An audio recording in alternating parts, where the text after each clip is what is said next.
never been of any importance to me. But you start working and suddenly the tech was in my way. It was like front and center in my life because it was so damn difficult. And then I had two incidents happen where both the drivers of my sort of push into tech and also that will like stay with me, the kind of like stay with you forevers. A much younger person who had come in and had a really big like middle cerebral artery stroke, and it was likely to be unsurvivable, and I needed to transfer him to one of the other hospitals with a neurosurgical department. You know, I literally had a crash team there in the stroke reg, and we were transferring him over to this hospital, but the thing I needed to do was we'd re-CT'd him and was to get those images transferred over, and I could not log into the system to do it. And I remember, I think the man was 42, dying on the ward, and I can't send a CT scan a few miles down the road. And I remember just like the feeling of just like, this is like, number one, crying as you do. Number two, like being like, this is just insane. This is insane. Got back in touch with some people I had been at med school with. They had started basically a project because, like many of us, they were fed up with using pages and the fact that everyone was using WhatsApp, communication challenges that we were sort of trying to deal with this side project, to be perfectly honest, which later became Forward and then Pando, which people might have heard of. And that was really like the beginning of being, I guess, drawn into tech work for me. Hey everyone, you're listening to one of our special episodes, a mini-series hosted by Dr. Keith Grimes called How to Get Into Healthtech, where, you guessed it, Keith speaks to an incredible mix of guests who have each taken a different path into the space so you can learn how they did it and what they do now. This is all part of our mission to make careers in health tech far more accessible, so whatever your background, I hope you enjoy it. We'll be back with our usual episodes soon, and here is another superb conversation in that series. Hello everyone, I'm Dr. Keith Grimes, Digital Health Doctor, and I am delighted to welcome you back to another episode of How to Get Into Healthtech. What is this podcast about? Clues in the title, but simply speaking, for all those people that want to work in this wonderful world of health tech, you'll be wondering how you get into it. There's no obvious routes. Certainly, I didn't have an obvious route, and I'm asked this question all the time. I'm not going to spend today telling you about how I got into this. I've done that many times. But what I find really interesting, because there's no official way in, is speaking to other people who have made it into health tech. And today I am delighted to have Lucinda Scharff, who is going to be telling us a bit about herself. And then we're going to go back in time and come all the way back to the future and see what happens next and hear about her story. So hello there, Lucinda. How are you? Hi, Keith. I'm great. How are you? Thanks for having me.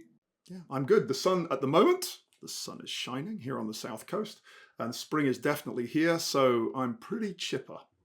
Yeah, it's pretty nice. Here in London too. Sun's definitely, spring is making its appearance. So yeah, very happy about that. Goodness for that, yes. A lovely time of year.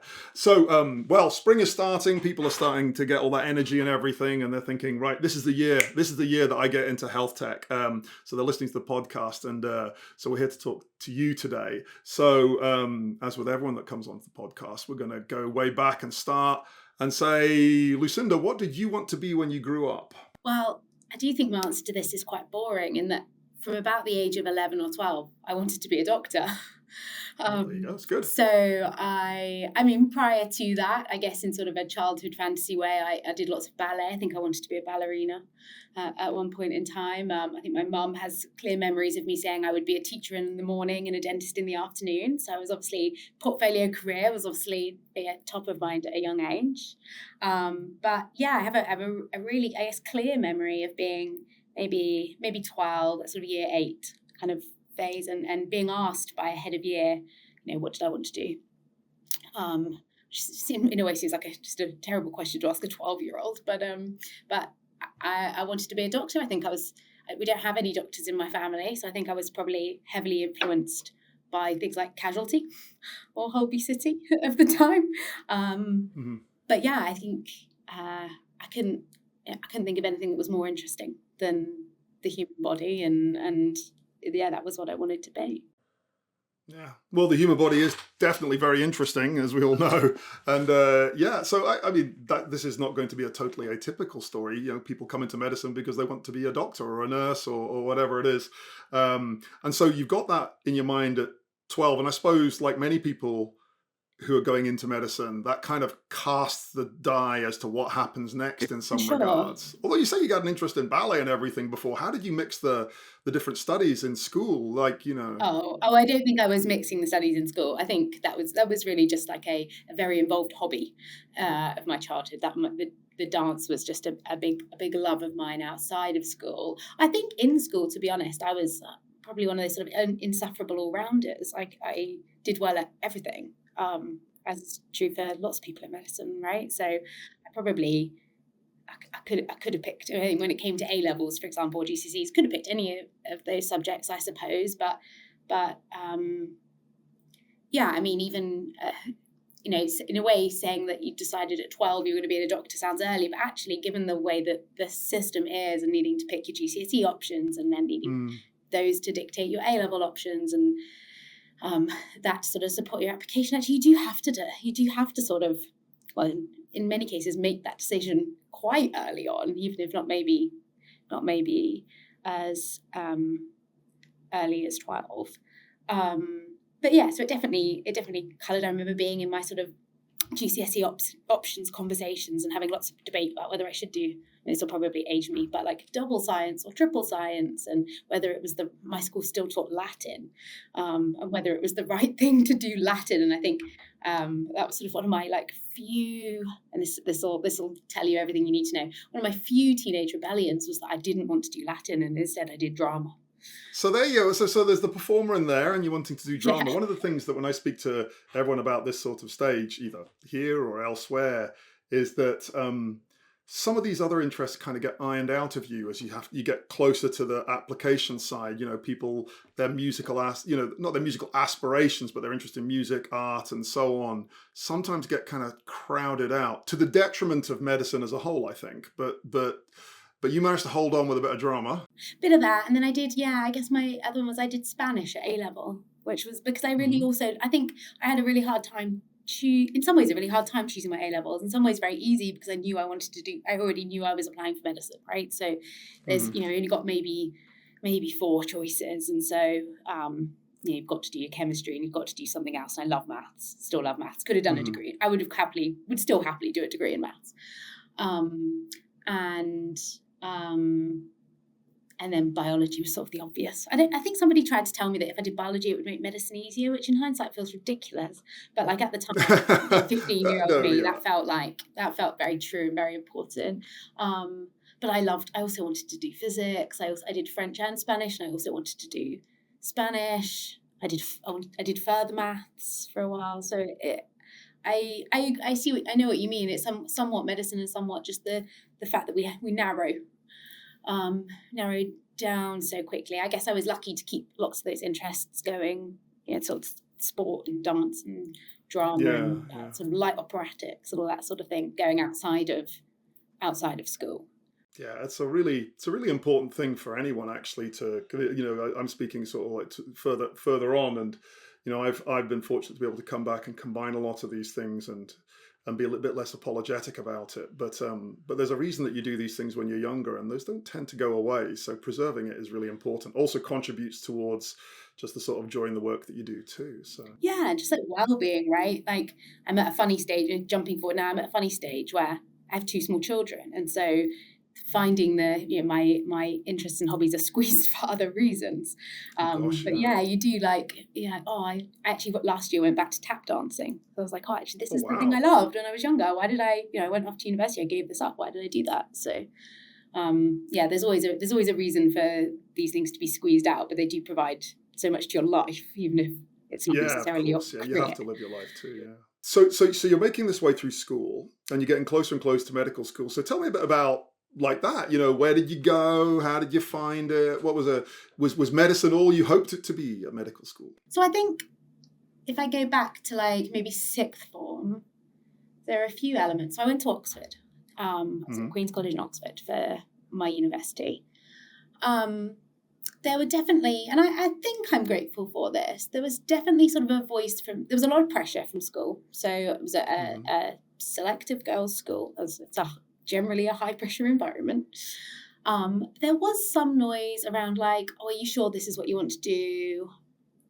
You only got sort of, rather than the 5 options that most people got, if you're doing medicine, you can only put down 4, I think was the case at the time. And so there was sort of well, do you want to put biomedical science as a 5th option? And I remember having sort of an argument really with our careers advisor and saying no, because I don't want to do biomedical science. I want to do medicine.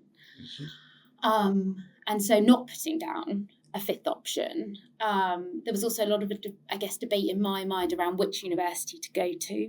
I guess there were kind of broadly in my mind 2 categories. Well, okay, so then there was the Oxbridge, but I grew up very near to Cambridge, and I thought if I applied to Cambridge, my mum will be there all the time. So yes. I can't. You want to get away at least a little bit. Cambridge was where we went shopping. So I was like, no, I can't. Yeah. So it's got to be Oxford. It's got to be Oxford if we're applying for that one. And then there were sort of 2 buckets. There was the bucket of ones that were more, I think it was called problem-based learning, where it was more group work. Mm-hmm. And it seems silly now, given the way that I work is so sort of multidisciplinary, as is the work of medicine, but I just thought, I didn't want to rely on other people to do some of the learning for me. I felt like I really wanted to be in control of that. And so I remember for ages being obsessed with the idea of going to Manchester and then realising the course probably wasn't for me. And so I went down the more sort of scientific options. Mm-hmm. So where did I apply? Southampton, Bristol, Birmingham. So they, yeah. And the Oxford thing was interesting. So there was sort of a cohort of us at school that were applying for Oxford. There was also this sort of weird narrative from my school around like the choice of college that you applied for. Even what within Oxford? Within Oxford, yeah. And it seems, wow.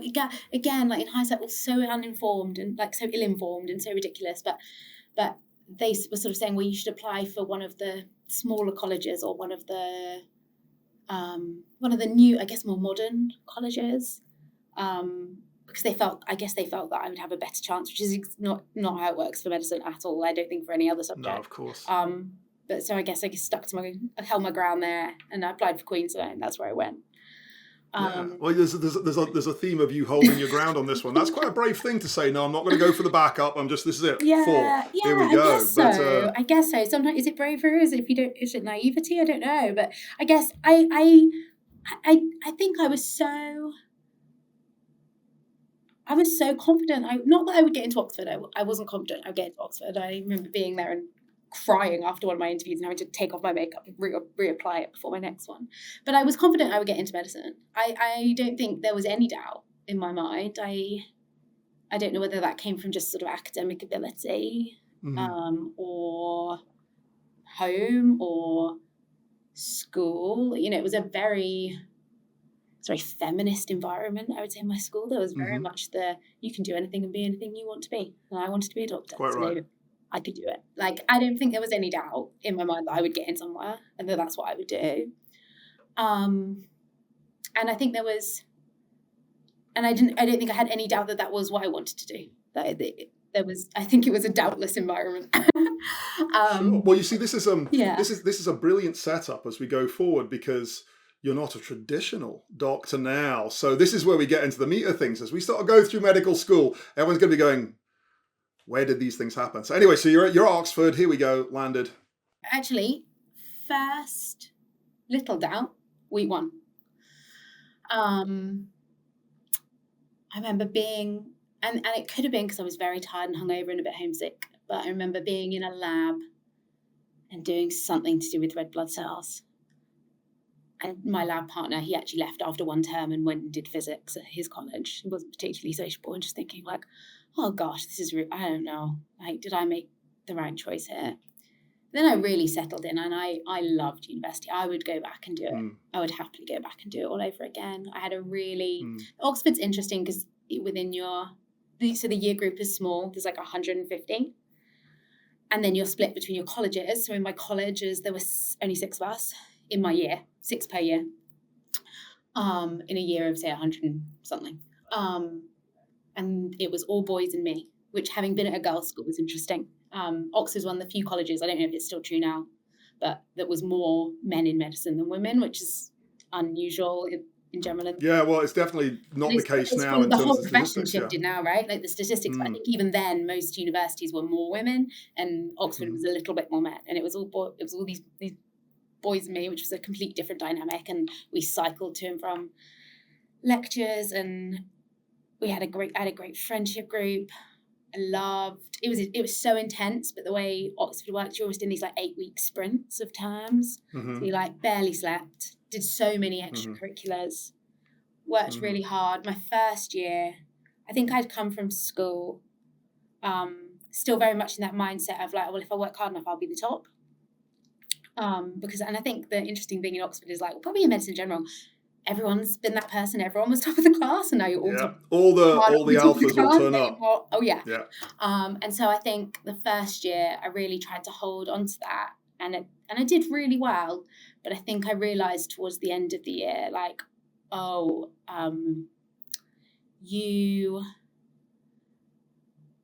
you have a choice. Like, and maybe this was more going into second year. I realised this. You have a choice.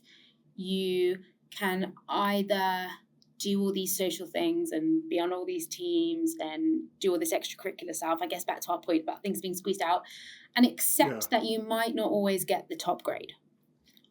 Or you can lose all of that. You can work really hard and you probably still won't get the top grade. And I think it took me then probably a couple of years of like readjusting, maybe longer, readjusting your mindset to being like, what does it mean to not be the cleverest person in the room, the most academic, for it not to be easy. Like, I mean, in hindsight, school was very easy. And then suddenly it was not easy, either like managing your time, but also just like sometimes the academic work was really hard. Sometimes we used to have these little like quite casual exams at the start of every term that your college ran. And I remember going into one and just like, in fact, actually going in to get my results from my tutor afterwards and him pointing like gun fingers at me like, I'm going to get you. But like I'd literally answered one question because I couldn't find 3 on the paper that I even could begin to answer. So there was like a real mindset shift in that, but I loved it. I really loved it. In my second year, we had to also second into third, we had to do a research study, which was interesting because I think in school, people had always said to me, oh, you'll be an academic. It was like, you're so clever, you'll be an academic. And I got into the lab and realised that I still do not have any research papers to my name to this day, which I'm almost sort of like holding out on. I've only just started collecting those things as well. Don't worry about it. I cannot, like, pipetting things is not for me. That like level of attention to detail, it's just isn't actually how my brain works. And so that was good. That's a good thing to learn, because I could easily have gone off at that point and gone, oh, I'll do a PhD and I'll do something academic, or that's what I'll be. And I realised that wasn't the case. So you're going through and you're sort of finding these things out, and there's something about, it's interesting as you talk about this, one of the things that I love about health tech is you have a very important role if you're a clinician in this space, bringing that kind of clinical expertise, but you hopefully very, very quickly realize that is no more or less important than the expertise brought than anyone else in that space. And the only way to achieve the things that you want to achieve is through collaboration. So it's a lesson that you have to learn at some point, and I suppose it's good that it's in there. So you're saying, oh, I don't want to be in the wet labs, I don't want to do any of that sort of stuff. Was there any particular part in medicine though? Because some of the other people we spoke about the sort of specialisms they're interested in, like, you know, how did that sort of latter part and into the junior doctor stuff go? So interestingly, like the way the course is structured at Oxford, years 4, 5, and 6 are almost like entirely on the wards, and you're rotating through all sorts of different specialties. The one, I guess, that piqued my interest was neuro. I did my elective in neurology, thought that was really interesting. And actually my wet lab stuff had been tied to neurology, so that interested me through early. I think one of the things what did I learn about myself during that period of time? That I didn't like the ward round. I loved the tape. Why did you like the ward round? Not that I'm saying the ward round is like something you like. What was it? I know. I just remember being in 4th year, so not that long into it, and thinking, oh my gosh, if this is the rest of my career, I can't do this. Like, I can't. It's the repetitiveness, and I think I have this, like, maybe I just have this, like, buzzy energy in me that, like, needs to get stuff done right now, or not at all. And so I was always, and this translated into when I was a junior doctor, I would like to try and get all the tasks done by the time the ward round was finished, and some consultants don't like that. So then they don't like you. I think what specialty do you know what, I liked all of the specialties for a month, and then I would get bored, which I think carried over somewhat into the work that I did. So I guess the piece that's conspicuously missing from all of med school and even all of the final parts of med school is technology. Technology did not play. Well, yeah. I mean, but that it's interesting to see where this arrives. I'm thinking here in the background. I'm thinking about where you are now, and you like to get stuff done. You're easily bored. You like the neurology, and now where you Google and AI. So I'm saying, some little flakes here, but yeah, tech. Yeah, so it really didn't appear. I remember tech wasn't something I cared about. I think it didn't get in my way, is the truth. It just was part. I had an iPhone, I had a BlackBerry at one point. That's just part of my life. I had a laptop. There you go. I remember being in, and this was neurosurgery, seeing some very cool sort of sort of the geolocation of a tumor using the CT scan and I'm going to butcher it, but some dye in a probe, and thinking wow, but it wasn't. It was what they were achieving with it. It wasn't who built that? I don't know. But I guess in terms of just finish on the specialty point, I think even when I was practicing and in my foundation years, I liked everything for a month. I liked things if I had a good team, but the things I ended up loving were general practice and emergency medicine, which are for the same reasons of I liked the variety. I liked that it wasn't. I mean, you could obviously those specialties also have their breads and butters, but they have I remember being sat with a cardiologist once and him saying to me, if you don't love the bread and butter of your specialty, then you shouldn't do it. He was like, I love dealing with AF and MIs. Yeah. And if you're a neurologist, you've got to love, I think you said epilepsy or headache or something like this. And if you're if you're a respiratory, you'll love COPD, whatever it is. Specialists will argue with me, I've got them wrong or something. But yeah, and I think what I liked was I like variety. I get bored easily. I want lots of different things. And I liked A&E more than GP because I liked them coming at me fast. Yeah. Well, that fits as well. It's that kind of energy and this feels like therapy, Keith, as opposed to a podcast. That's the trick. Well, I am a GP of some vintage. So. Oh my gosh, yes, of course. So I guess take a step back. I go into F1 and F2. I go into F1. Tech has never been of any importance to me. The thing I always laugh about is that today I wear an Android lanyard for work, and I did not know that iOS and Android were operating systems, or even different. I had no idea, and I didn't care. But you start working, and suddenly the tech was in my way. And it was front and center in my life because it was so damn difficult. And this is an era, right, of iPhones and consumer tech being very seamless, Uber, right? Delivery, all these things. And yeah, I have 7 logins. And I literally, at one point, I worked in a mental health unit, which was next to the main hospital, but I had to use 3 different logins to try and somebody else's password to get something. And then I had 2 incidents happen. So I worked in Northwest London that were both the drivers of my sort of push into tech, and also that will stay with me, the kind of stay with you forevers. So one was, I was working on a stroke unit, and I had a GP call me, and quite rightly, in many ways, that wasn't really my fault. Give me an absolute, can I swear? I'll be. You can swear. I was going to say, give me a bollocking down the phone. That's not swearing. You're allowed to say that. Go on. Because this GP, it was Wembley area, lots of multi-generational families, 3rd and 4th generations, and he had looked after this family their entire life, all of them. And one of the patients had come in, he'd had a stroke, he'd sadly died. He was an older man. And because the way the hospital system worked, it basically meant that if you died, it never issued a discharge summary to the GP. So he had no idea. No one had told him. And the family had come in a few days later, obviously devastated. And they'd been supported by this man, this GP, their whole life. And he knew everyone. And he had no idea. And he called me up, and he was late. I mean, in a way, quite rightly. He was sort of laying into the computer system, really. But I was just on the receiving end of it. And I was just oh yeah, that is actually, you are actually right. And that is unacceptable. So that started off sort of, I guess, little project 1, which was can we do something about that? Can we make it so it triggers something, even if it's short, right? You don't need the whole discharge summary, but you need something. And the second one was so I started working on that. And the second one was a much younger person who had come in and had a really big like middle cerebral artery stroke, and it was likely to be unsurvivable. But I was on call as the F1 that week, looking after the ward that weekend, and sort of 24 hours after he came in, as often happened, the pressure in his brain went up and he deteriorated, and I needed to transfer him to one of the other hospitals with a neurosurgical department. And I literally had a crash team there in the stroke reg, and we were transferring him over to this hospital. But the thing I needed to do we'd re-CT'd him and was to get those images transferred over. And I could not log into the system to do it. And I remember, like, I've got all these other patients I've been called to see, and I've got this, I think the man was 42 or something like that. So, like, not far off where I am now, dying on the ward.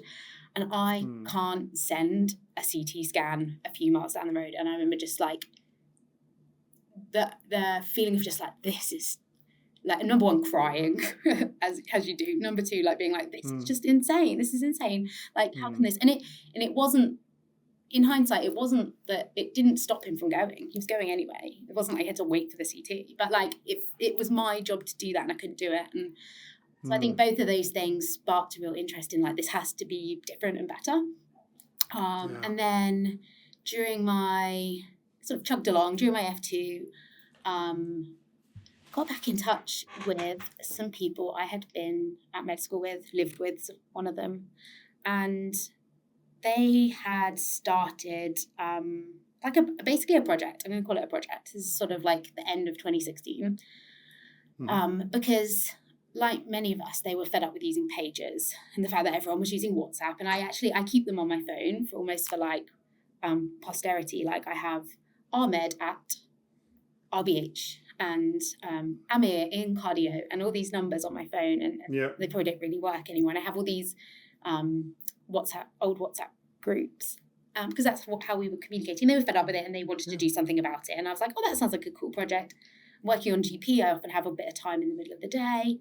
So I sort of got into doing like some little surveys, and I think I was doing like Facebook posts and things like that. And then I went on to work in A&E. And again, the like communication challenges that we were sort of trying to deal with this side project, to be perfectly honest, which later became Forward and then Pando, which people might have heard of. Pando, yes, that's right. Was ongoing, but because I was working in A&E and I was an F2, I basically always had Monday and Tuesdays off. And so no one's off on a Monday, Tuesday, none of my friends. So I kind of would do this project work and go pitch it sometimes to people in other hospitals or try and onboard people. And that was really like the beginning of being, I guess, drawn into tech work for me. Being in a startup, being an entrepreneur, here we go. You just bumbled into it. Like that, Keith. I didn't think of it like that. And that's why often when people say to me, oh, how did you make the decision to leave? I'm like, oh, actually not very helpful, but I didn't. The decision for me came in like to leave clinical medicine has come in like 20 different pieces over the course of 5 years or so. But yeah, so I didn't know what I wanted to do for F3. Had I applied? I hadn't even applied for anything because I didn't know what I wanted to do. I thought maybe I would do emergency medicine, but I was also like, well, lots of people are doing an F3. I'll just work in A&E. There's lots of shifts. I'm working there anyway. My husband's from the US, and so I was actually, and we were married by that point, so I was thinking like maybe I'll do my USMLE. That'll give us like another option. Never did do it, so that fell by the wayside. And we have AI to do USMLEs now, of course. Well, yeah, much better than I would. But that was sort of where we were at. So I was like, okay, well, and then I guess it must have been some point in that summer, Philip, who was until literally last week, was the CEO, said to me, well, do you want to come and do this? Well, we've got some funding now. Do you want to come and do this for a couple of days a week? And so I think we agreed I would do like 3 days at the startup, and then I was doing a few shifts a week as well. And that was kind of the setup. And it really quickly escalated from there, to be honest. So at first, gosh, what was I doing? Bits of social media and community posting, and then like in the way that you do when it's a very early startup, like you push something out into the world and you realise, oh gosh, we need a clinical safety officer. And so I did that. And then we needed somebody to do information governance. That was the first really meaty thing. And we didn't have some consultant, not hospital consultant, like a consultancy. Said they could do it for yeah. like 10 grand over 6 weeks. And we were like, number one, we haven't got that money. Number two, I can do it. I can figure it out. I probably wrongly have that streak of like, oh, it can't be that hard. I'm a smart. I think we've heard how you got here, so not surprised. I'll figure it out. So I did that, and then it just evolved over time. It got bigger and bigger, and we were in hospitals onboarding people, and in the end, I ended up becoming the product manager. I guess probably not that long after that work, and I was still working in A&E. I didn't even know what a product manager was. But I was really lucky in that we had an outsourced engineering team who were in Poland. In Krakow. And at one point, I think we had about 20, and I had a really good technical project manager over there, we called him Mike Mikhail. And I used to go over once a month, and they were so patient with me. I must have been so annoying at the start, and like I would go over and we would look at we worked in 2 week, we did 2 week sprints. It was very quite strict agile sprints, which was great actually. I still love working in that way. Me too. I feel very at home when people are running on agile. Yeah. Like, oh yeah, I like a sprint. I know it starts, it ends. And they were so patient with me, and I guess they both taught me and then gave me the support for me to just learn. And then like I think one of the key differences was like, there's lots of things to reflect on that are sort of different between medicine and other careers. But in terms of learning, I like the thing of, well, medicine, you learn everything just in case. Like I could tell you, all the antibodies for Sjogren's disease, which is a piece of information I've never used and probably never will. But in the world of tech, I was learning things like just in time, and actually often not in time, but just soon afterwards. And learning not from textbooks, but from other people and from the internet and from networking and figuring it out. And I think in all of this time, my thinking about my career was beginning to change. I really liked what I was doing. I also, in that time, applied for an anaesthetics post. And I got to the interview, and quite rightly, the consultant turned to me and said, you don't want this job. If anything, you want an A&E job, but you don't want an anaesthetics job. And I didn't get it, obviously. And like, it's probably a good job that I didn't get it, because she was right. Like I didn't really want it. And that gave me some like clarity, I guess. And I guess what else helped me make decisions in that time that I hadn't really left. I was still doing probably a good full weekend a month, if not. Sometimes I went through a horrible phase of working in an office 9 to 5 and then an A&E 6 till 2, which is something you can only do in your 20s, isn't it? Yeah, I don't know what I was doing, what I was thinking. Yeah, well, we know, we have heard the story of your university career and school, so we all know why. And then I guess other things that helped decision making in that time. Well, one thing me and my husband did was we sat down, we sort of tried to like map out, well, what, it was prior to me not getting the anaesthetics job, like what does the next 10 years of our lives look like if we go down this route, and what how could it be different, and what is it that we really want? And I think we do this like really strange thing in medicine where we take 15-year-olds, right, and we say to them, oh, your job and your career and your whole personal identity, which are 3 separate things for most people, I would say, are actually one. You're a medic now. You're going to go off to university. You're going to dedicate your life to this. You're going to go off to university. You're going to be a medic. You're going to change your name when you leave university. We're going to give you a different title to everyone else so everyone knows. And you're going to like dedicate yourself to this cause. And I think the beginnings of sort of like, for me, separating those 3 things out, like job, career, and self, was probably around like this time. And probably a forever ongoing process, right? Sounds so philosophical. No, well, doesn't really. You're right. It doesn't end. It goes on forever. But then I guess the thing that really made a big difference was I met Kian from Deepmind Health, and I think I met him through. I met him because I think we were asked to do a pitch, or maybe I think it's more likely that we convinced them to let us pitch. And so I met him for breakfast, And it kind of opened my eyes to what else was going on in the industry. And there were these other people. It wasn't just what was going on at Forward, Pando. And we kind of became, I guess, like professionally friendly. Enough so that I could say to him, well, if a job comes up, will you let me know? And then I did see a job come up. I don't even think he did let me know. I think I found it. And I looked at it and I thought, I can't do that job. Yeah. That job is the person that does that job is too clever. And then, but I had not long before read a news article that said men apply for jobs when they only meet 50% of the criteria and women have to hit 90-something%, right? Like 100%. It was that sort of thing. And I thought to myself, like, no, I will not be that person. I won't be that statistic. And so I applied for it. And listen, 4 months and maybe 11 interviews, or maybe it was more later, I did get the job.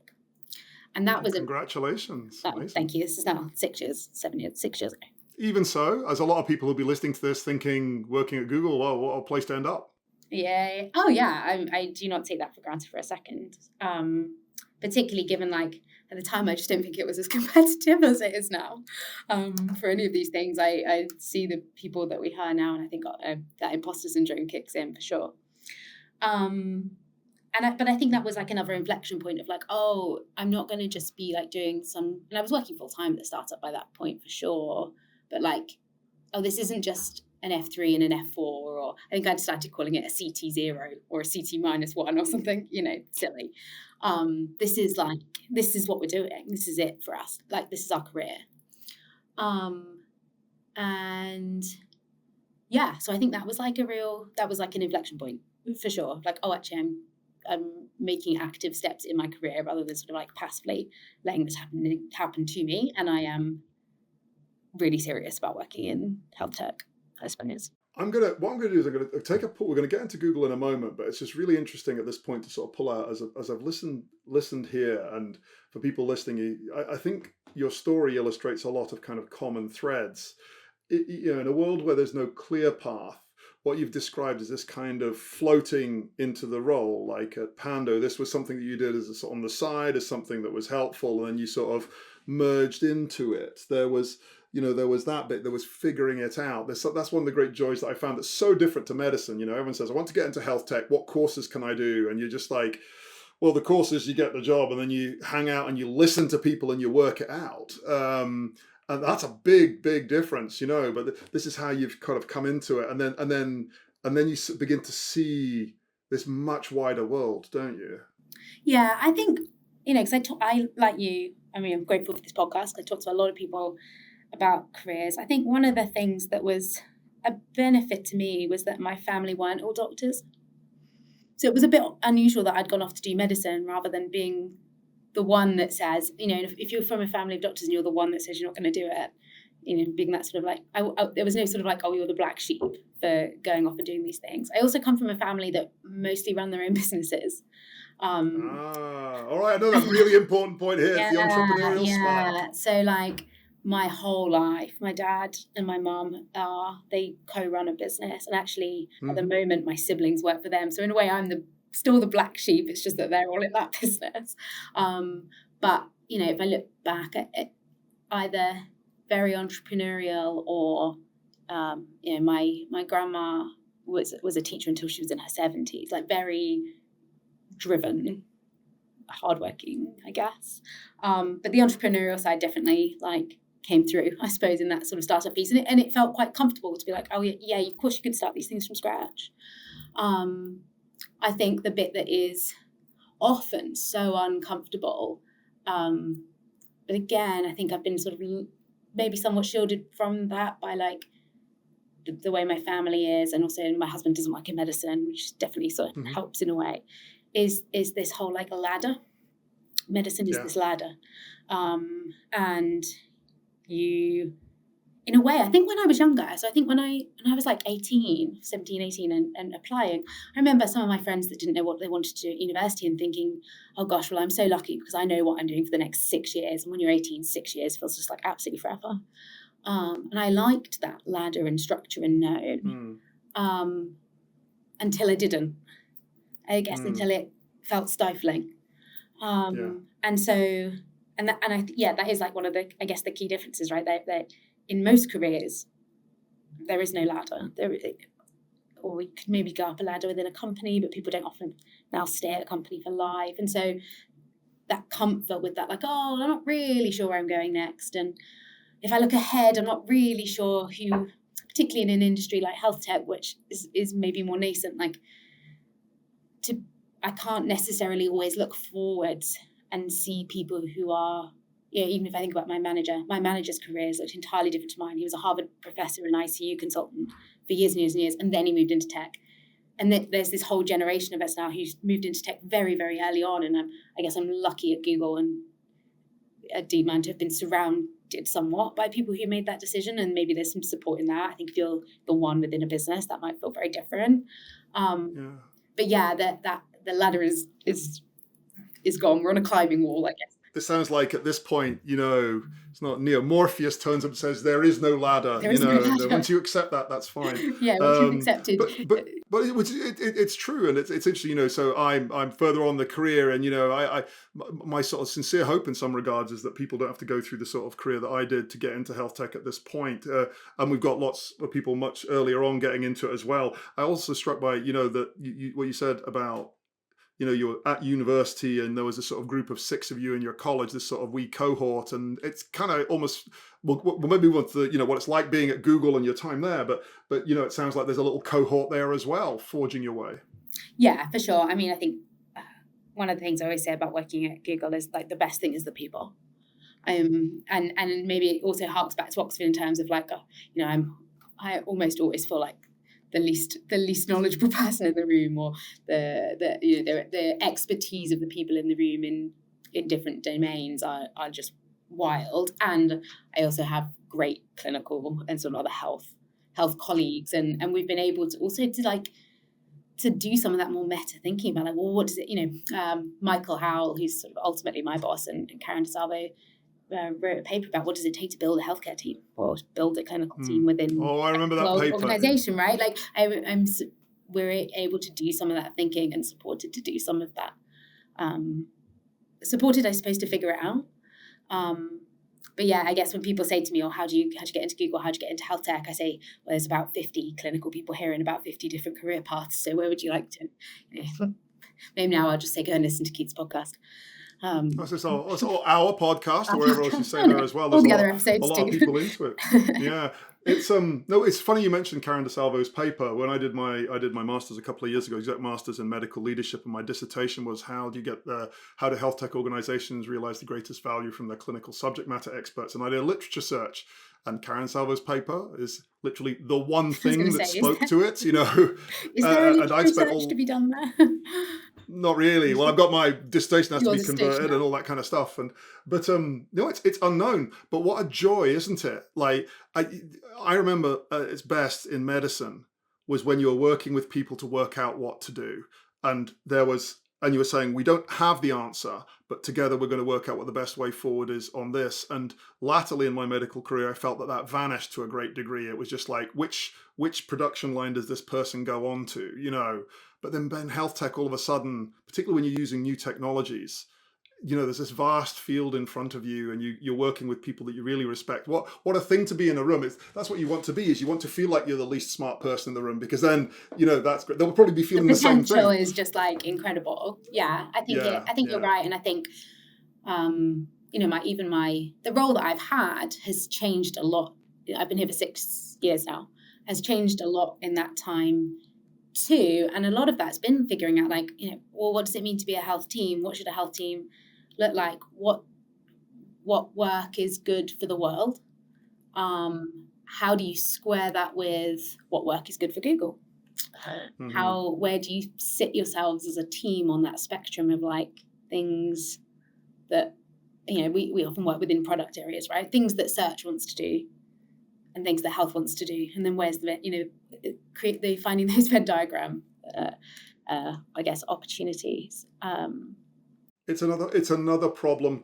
It's another problem to solve, isn't it? Again, there's the should we do it? Could we do it? How do we do it? How do we do it in a way that satisfies that this is a viable thing for the business? All these are, additional overlapping circles, and it becomes an even more high dimensional problem that, if you're a person that enjoys problem solving, becomes even more enticing, because there's that there's this point that you're trying to get to, and the ability to be able to find it, which within medicine I found was very hard. It was either done this way or not.